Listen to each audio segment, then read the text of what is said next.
Once again, I will repeat, children. In the previous chapters, we had completed condition number 4, sacrifice by all partners in their profit sharing ratio, and old partners continue to share old ratio. Their ratio remain unchanged. This was the fourth condition which I had explained, and even I have completed condition number 1, that is sacrifice by only one partner. These two conditions have already been done, and number of questions have been solved of these conditions. Now I am going to second condition of your book, page number 155. Here is the second condition. Sacrifice by all partners in equal ratio. Sacrifice by all partners in equal ratio. These conditions we will be doing just now. First I will give you a practice question, and then I will solve all the numerical questions which are given in the book. Okay children, so here is the practice question. This question you will not write in the register, but the questions which I will solve from the book, all those questions will go in the register.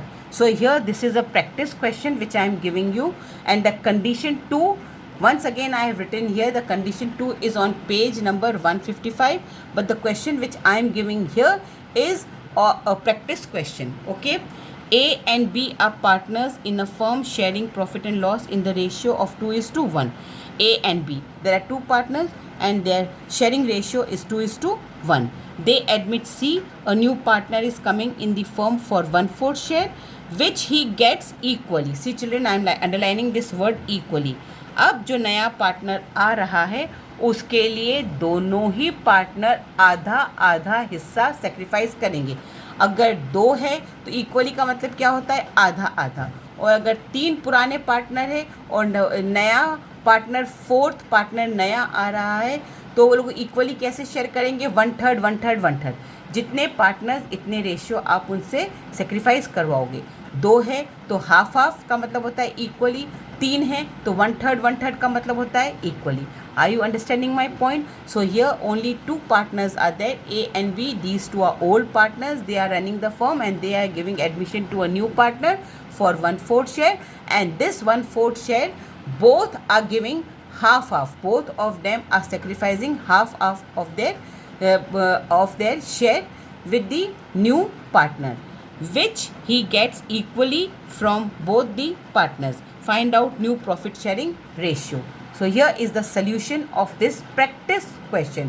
This is not from the book. It is a question which I am giving you to practice only. It is an example question. A, B are old partners. Their old ratio is 2/3, 1/3. C is a new partner. Now be attentive and listen to me very carefully what I am explaining you now. See, he has come for 1/4 share. कौन से share के लिए आया है, 1/4 share. वो दोनों से आधा आधा मांग रहा है. दोनों से आधा आधा, इसका मतलब 2 बार आधा आधा नहीं लिखोगे. दोनों से आधा आधा मांग रहा है तो उसको हाफ. अगर 1/3 1/3 3 पार्टनर है तो आप 1/3 से मल्टीप्लाई करोगे. 2 पार्टनर के लिए आधा आधा हाफ हाफ, तो एक बार आप हाफ लिख कर उसको 1/4 उसके शेयर के अंदर जो सेक्रीफाइस कर रहे हैं आधा आधा, उस शेयर को आप मल्टीप्लाई कर दोगे. तो 1 1 ज़ा 1, 4 2 ज़ा 8. इसका शेयर तो 1/4 है, इसका शेयर 1/4 है. जब उसके अंदर आधा आधा सेक्रीफाइस वो लोग करते हैं तो सेक्रीफाइसिंग रेशियो कितना हो जाता है, 1/8. समझ में आ रही. इस तरह से आपको नए पार्टनर के शेयर में सेक्रीफाइसिंग वाला शेयर मल्टीप्लाई करना होता है. अब आपका फिगर क्या आया, 1/8. बस ये आपका मेन काम आपको इसमें करना है इक्वली के लिए. As new ratio will be, A का नया रेशियो, ओल्ड रेशियो 2/3 माइनस 1/8. मैं 1/4 माइनस नहीं कर रही हूँ, मैं 1/8 माइनस कर रही हूँ. 1/8 कहाँ से आया, समझ में आया ना. 1 1 ज़ा 1, 4 2 ज़ा 8. ये जो 1/8 बना उसको आप माइनस करोगे, एलसीएम निकालोगे, आंसर आता है 13/25. आज से फर्म में ए का नया रेशियो सेक्रीफाइस करने के बाद बन गया 13/24, 13/24.